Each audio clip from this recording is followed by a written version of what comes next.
Salut à toi l'ami, aujourd'hui petite sortie au guidon de la Squadra Italia. Un Motherfucker Dark Side. Allez, c'est parti.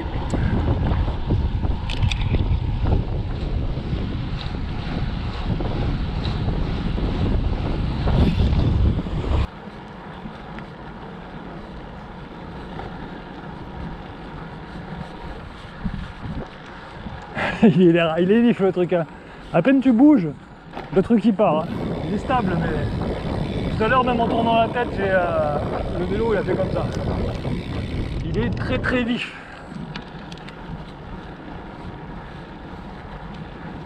Un vélo de compétition. Allez, on va se mettre un peu au soleil. Là c'est le début de la matinée, on est bien. On a fait notre sortie. 30 km en 1 heure, 30 km/h. Ça c'est bon ça. MP3 dans les oreilles.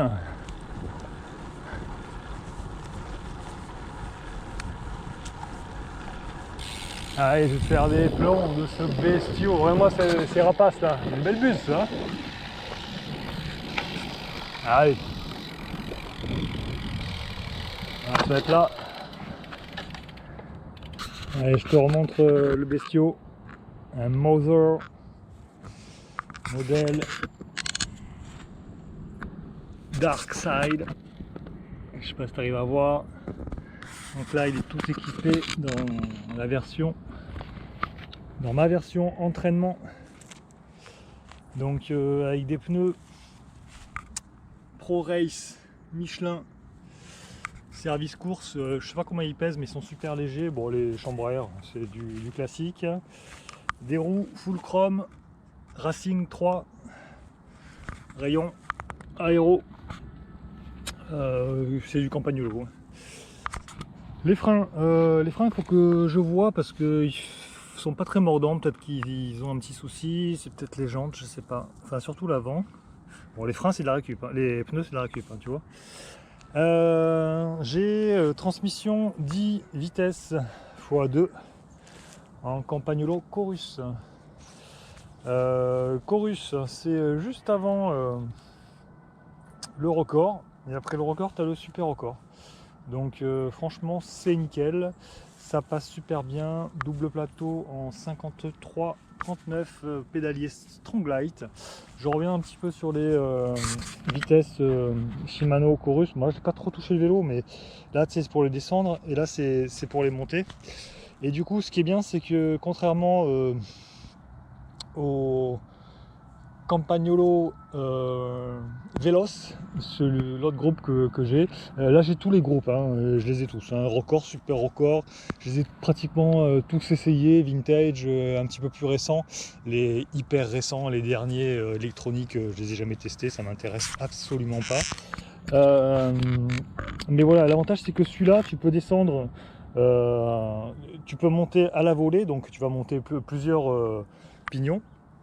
Mais aussi tu vas pouvoir le descendre aussi à la volée, tu vas en descendre 3 ou 4 en même temps, ce qui est très intéressant. Pour le coup, le double plateau, quand tu es en mode race, c'est l'idéal, tu gagnes du poids, c'est réactif. 10 vitesses, alors Campagnolo aujourd'hui ils arrivent à 13, sachant que j'ai des groupes aussi 11 vitesses, je vois absolument pas l'intérêt d'avoir une pignonnerie de 1 en 1. Je vois pas l'intérêt. Je préfère sauter une dent de temps en temps et ça c'est plus efficace, je trouve. 2 fois 10 vitesses, c'est idéal sur la route. Je pourrais très bien le passer en 11 vitesses, mais ça m'intéresse pas, hein. Franchement c'est très bien comme ça. À l'avant on a alors je sais pas si tu vois, hein, le cadre complètement carbone, full carbone, hein. Donc voilà, pour ceux qui disent ouais tu sais pas ce que c'est que le carbone, alors t'inquiète, j'en ai déjà eu des vélos carbone et voilà, c'est pas le premier et c'est certainement pas le dernier. On a même du pédalier en carbone, du dérailleur en carbone, je pourrais même mettre le dérailleur avant en carbone, mais ça n'a pas d'intérêt. À savoir que si je te poste les vidéos précédentes, le cintre était, c'est le même cintre, c'est un cintre en aluminium, potence en aluminium. On aurait pu gagner du poids, mais non. Là, ils ont mis à l'époque un cintre ultra light en 7075 ITM, donc de l'aluminium. Franchement, j'ai hésité, non, j'ai pas, je me suis posé la question à savoir si je pourrais peut-être mettre un cintre en carbone. Et en fait, bah non, parce que là, on a quand même un cintre qui doit être quand même assez léger, il est très très fin. Donc on a un vélo full carbone, tige de selle Campagnolo Record en carbone, chariot en carbone, selle Italia, voilà, super confortable, 165 grammes, super confortable, 11 vitesses, 10 vitesses, étrier Mavic, je pourrais mettre des Shimano, des Campagnolo, j'ai les super records, je pourrais les mettre, je sais pas, je m'en fiche un peu. Tant que ça freine, l'arrière il freine pas mal, l'avant il fait du bruit, il freine pas très bien, donc peut-être poncer un petit peu la jante, peut-être un petit peu des aspérités qui font du bruit, je sais pas trop. Faut pas que je le touche, le vélo il est en équilibre instable. Petite pompe en carbone,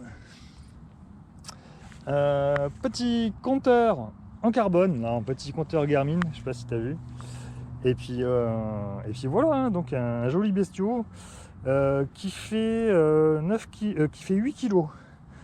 8 kg, donc là je sais pas avec tout l'équipement, ouais, on doit pas être bien lourd parce que là j'ai vraiment le minimum. Aujourd'hui j'ai pris le téléphone, mais sinon je prends même pas le téléphone. Et des fois même pas la GoPro, donc voilà. Si tu veux te faire plaisir, que tu veux rouler sur la route, même pour faire du gravel, hein, mais voilà, si tu veux un vélo typé course, franchement, ça coûte rien un vélo comme ça. Là sur un bon vélo, là c'est un vélo qui devait coûter dans les 4000 €, je pense qu'il a été fait à la carte, parce que Squadra Italia, tu le trouves pas, hein, ce vélo, hein. J'en ai vu un seul, mais sinon franchement tu le trouves pas. Ça c'est un vélo qui devait coûter voilà, entre 4 et 5000 € neuf.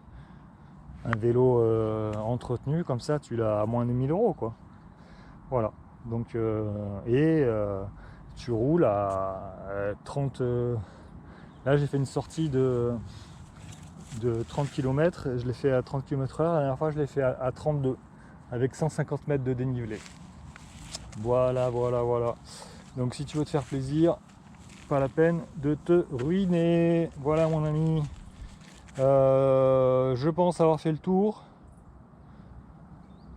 Voilà. Coup de gueule. Campagnolo.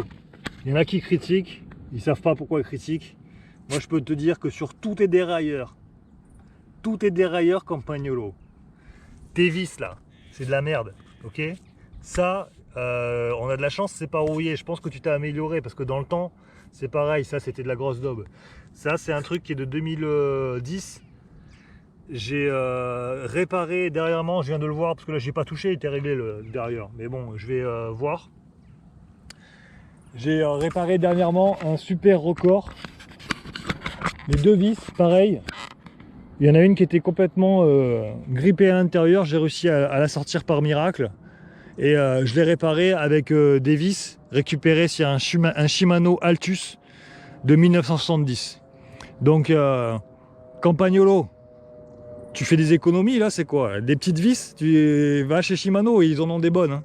Et c'est pareil pour les étriers de frein. Là on est chez Mavic, mais les vis de serre-câble et les écrous derrière sur les étriers ici là, sur les étriers Campagnolo, à chaque fois ça rouille.